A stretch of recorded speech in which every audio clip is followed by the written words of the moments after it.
le sacrifice de Jésus sur la croix est compris des satanistes, des vaudouistes, de toutes les religions païennes, de toutes les religions qui font des sacrifices, de l'ésotérisme, même les médiums comprennent, parce que dans toutes ces pratiques occultes et des ténèbres, pour avoir la faveur d'un esprit, d'un Dieu, etc., il faut faire un sacrifice. Et de toutes les sectes ésotériques, lorsqu'il y a des initiations, le premier niveau, avant d'être initié, ne pense jamais qu'il faut faire des sacrifices. Ils vivent peut-être des mois, peut-être même des années, en essayant de passer au niveau supérieur. Ils font tout ce qu'on leur dit très très bien, de façon soumise. Ils essayent de prouver qu'ils sont capables d'aller au niveau supérieur, qu'ils ont toutes les qualités requises. Et ils peuvent courir des mois, voire des années, pour avoir une place, pour être initié, pour devenir un supérieur, changer, et puis passer au stade supérieur.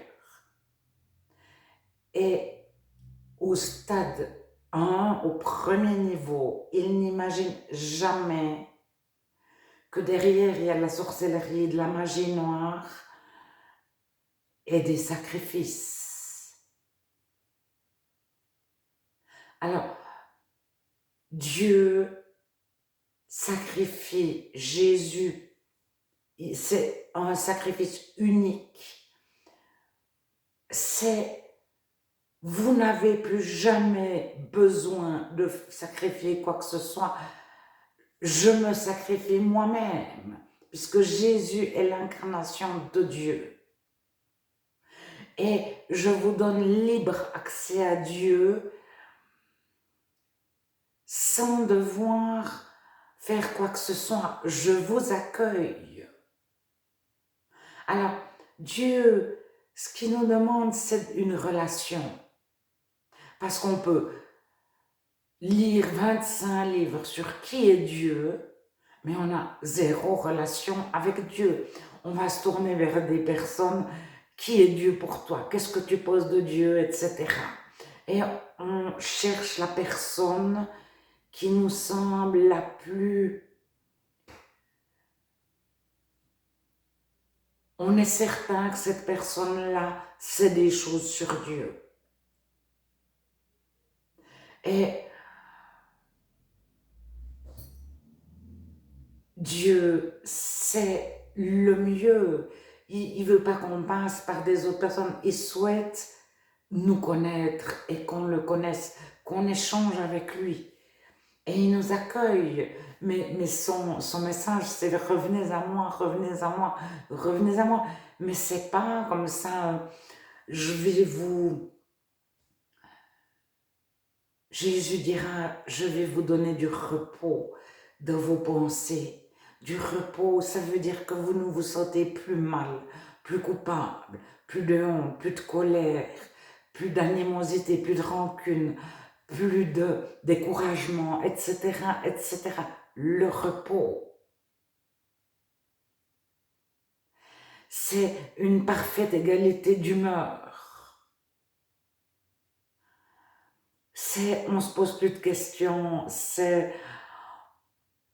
nous avons tout trouvé en Dieu, nous n'avons pas besoin de quelque chose d'autre.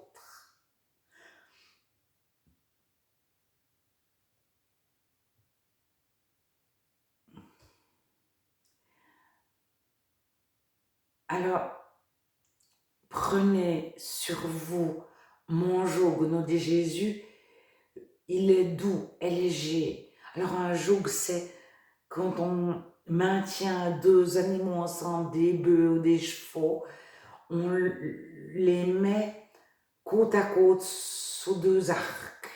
Ils sont reliés entre eux.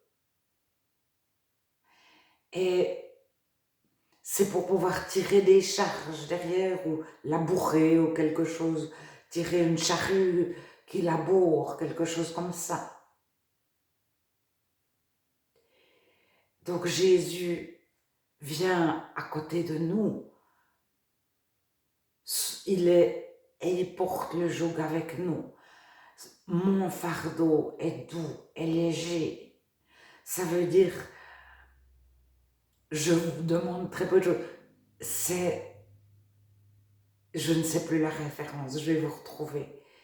C'est Dieu qui nous a préparé un espace sécurisé dans lequel se promener. Littéralement, c'est se promener. Alors, vous êtes sauvés par grâce, vous n'avez rien à faire.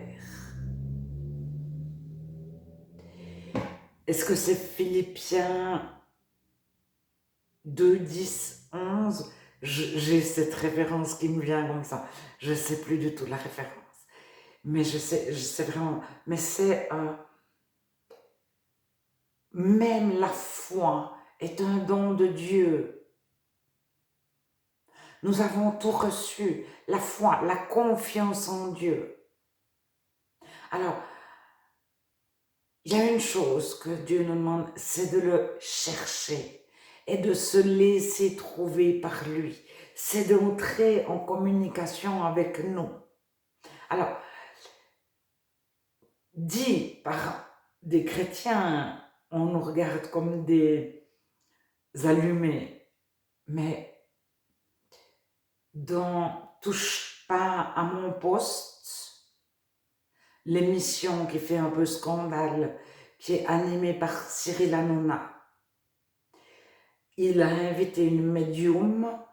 Elle a 3 ans de rendez-vous bouclés. Si on veut avoir un rendez-vous avec elle, il faut attendre 3 ans. C'est ce qu'elle dit. Maintenant, c'est aussi tout à fait possible. Mais je n'ai pas écouté ce qu'elle disait, mais elle avait une place énorme. Personne n'a jamais remis en question ce qu'elle fait, etc. C'était plutôt tous des regards admiratifs et surtout qui ne pensent pas qu'elle puisse faire du mal. Parce qu'elle est au niveau 1, ou elle présente en tout cas le niveau 1, parce qu'elle peut connaître le niveau, l'envers de la médaille, parce que derrière c'est de l'occultisme. Et elle présente parler avec la personne décédée. Alors, les chrétiens ne font jamais, jamais cela, parce que ce n'est pas la personne décédée qui parle.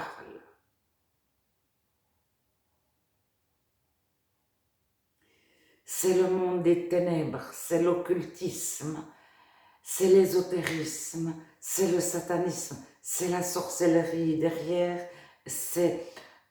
En Afrique, on parle de marabout, peut-être en France aussi, je ne sais pas. Mais c'est vraiment, si on rencontre un médium, c'est mettre le petit doigt dans l'engrenage de la sorcellerie. On y va, mais on ne se rend pas compte. On peut durer 5 ans, mais on va retourner voir des médiums. Puis on va se faire tirer les cartes. On va faire du yoga, de la sophrologie. C'est tous des trucs qui nous paraissent soft. Et puis on s'enchaîne à chaque fois un peu plus. Et un jour, on réalise qu'on est enchaîné. On ne peut plus se sortir du merdier dans lequel on est. Mais Jésus vient pour délivrer les captifs.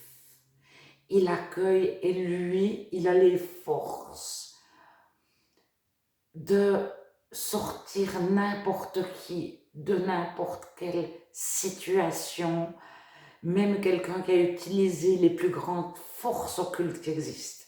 Il y a des livres, hein, je ne sais pas les noms, le grimoire, le Graal, je ne sais pas, mais il y a des livres comme ça qui circulent, ils sont toujours au compte-gouttes. Il y a un ou deux ou trois ou quatre livres sur Terre. Enfin, c'est ce qui est dit. Mais ces personnes qui ont accès à ces livres et qui ont utilisé les forces du mal, il faut vous représenter que Jésus a 200 000 fois plus de force, illimitée. C'est pas 200 000 fois, c'est infiniment. Et il délivre les captifs. Il est venu pour ça.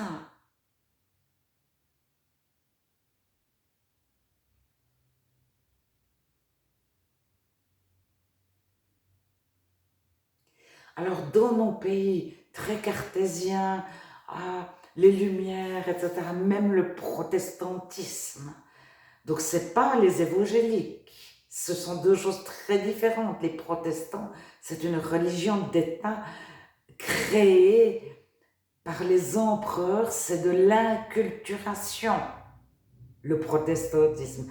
C'est on regarde en quoi la majorité croit, puis on leur concocte une religion qui leur convienne.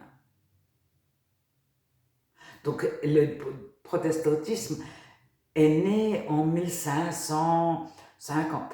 Mais bien avant, il y avait des évangéliques depuis le début, c'est-à-dire des chrétiens qui n'étaient pas une religion d'État, qui n'avaient subi aucun mixte, aucun syncrétisme. Parce que alors le pire, c'est quand le vaudouisme se mêle à un pseudo-Jésus. Ça forme une espèce de christianisme vaudouiste.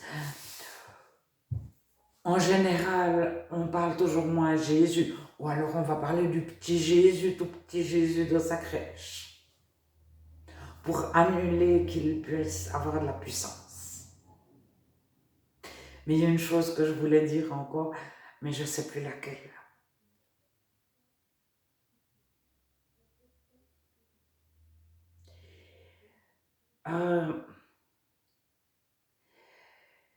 Par rapport à la croix, au sacrifice, Jésus s'est sacrifié une fois pour toutes. Ça signifie que le chrétien ne fait plus du tout de sacrifice de quoi que ce soit. Alors, il y a des personnes bien intentionnées. Je ne sais pas si je vais dire son nom, mais c'est une des plus grandes églises du monde en Amérique du Sud. Et c'est une personne sincère qui était réellement chrétienne, mais elle a pensé qu'il fallait encore faire des sacrifices parce que tout dépend de quelle religion elle faisait partie auparavant, qui faisait des sacrifices, jusqu'à ce qu'elle soit totalement libérée de son surmoi, de ses traditions, de ce dont elle a été convaincue. Elle peut garder 2 ou 3 choses de sa religion en pensant que de la Bible, Jésus, etc., que c'est vraiment dans la Bible. Et c'est aussi pour ça que Paul dit ne discutez pas les opinions. Au moment où on a le Saint-Esprit, on est en communion avec Dieu, en communication. Donc, n'importe où, n'importe quand. Le matin, à midi, le soir, la nuit, sous notre douche, en train de manger. Dieu, qu'est-ce que tu en penses? Dieu, est-ce que tu es là? Bien sûr qu'il est là. Mais au début, il ne se laisse pas forcément trouver très facilement. Parce que ce n'est pas un distributeur de bénédictions. Et puis, je m'adresse à Dieu quand j'ai besoin de lui. Et puis, quand je n'ai pas besoin de lui, je le renvoie. On est un peu tous comme ça. Hein? Alors, Paul dira ne discutez pas les opinions parce que à son époque, certains étaient végétariens, d'autres pas. Et Paul dira ceux qui font les choses avec sincérité devant Dieu, en pensant vraiment bien faire pour Dieu. Mais bon, ils ont parfois gardé quelque chose de leur religion païenne ou de leur religion X ou Y. Et